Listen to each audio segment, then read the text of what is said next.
I can't believe I'm doing this. I'm doing the impossible. I'm reviewing an episode that doesn't exist. I thought it existed. I'm pretty sure I have a book, a VHS tape, and a DVD, all of which have this story in, but conspiracy theorists on the internet say otherwise, so they must be true.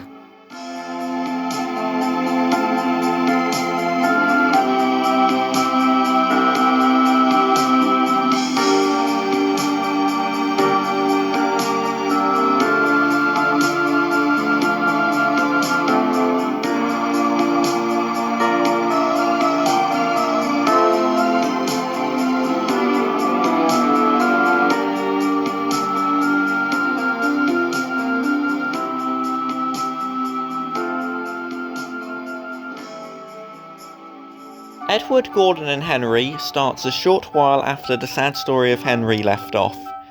Gordon is pulling the express and starts approaching the tunnel where Henry is bricked up.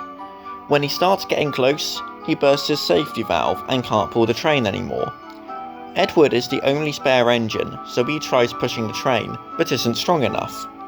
So, they let Henry out of the tunnel and he and Edward take the train, with the Fat Controller losing his hat to a goat. Later that night, Edward and Henry help Gordon back to the shed, and Henry no longer minds the rain. Yet again, the big four aren't really worth mentioning. We know they're all good.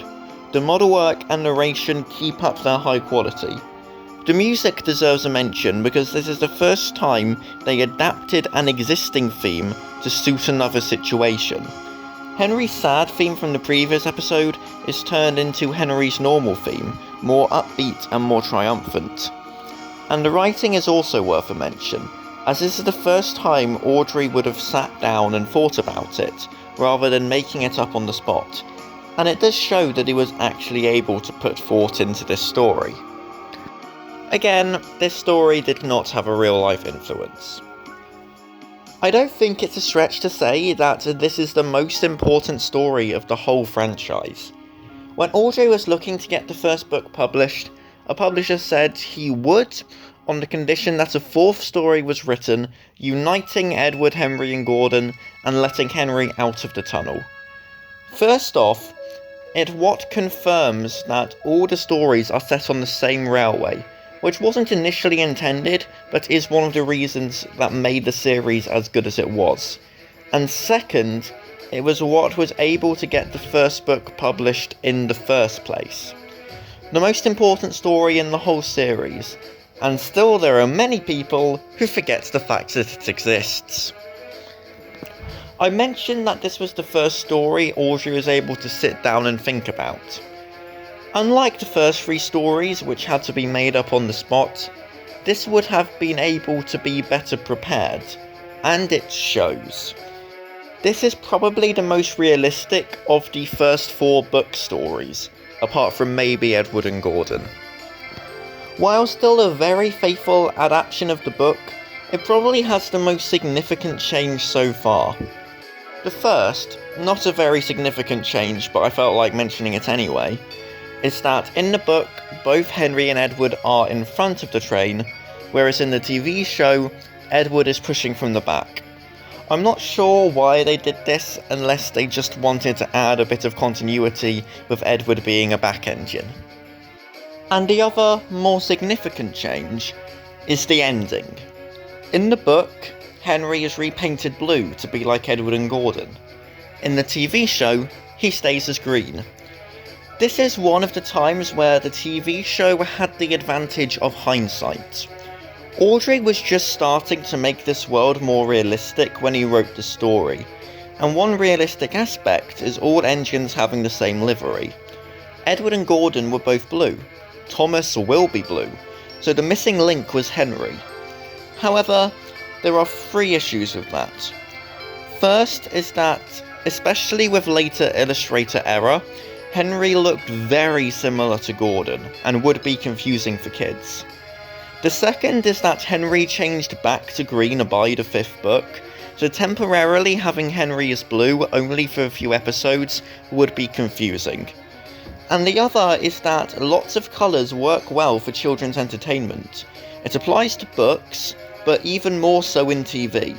Kids want to see lots of colours. All 4 of the main engines at this point being blue definitely wouldn't help.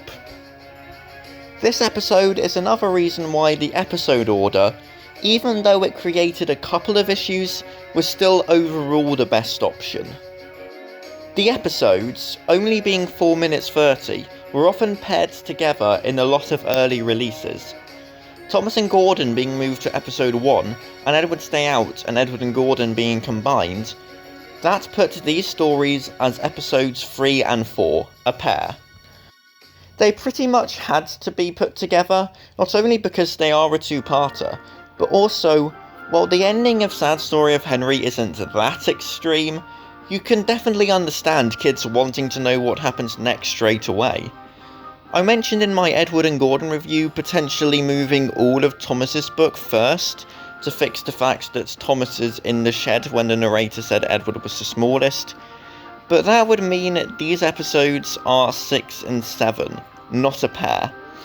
I guess you could then move James's book before this to make them episodes 9 and 10, but then you're putting these stories ridiculously late and really messing with the release order.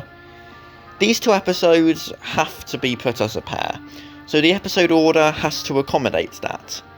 The order they went for, while not perfect, was the best option they had available.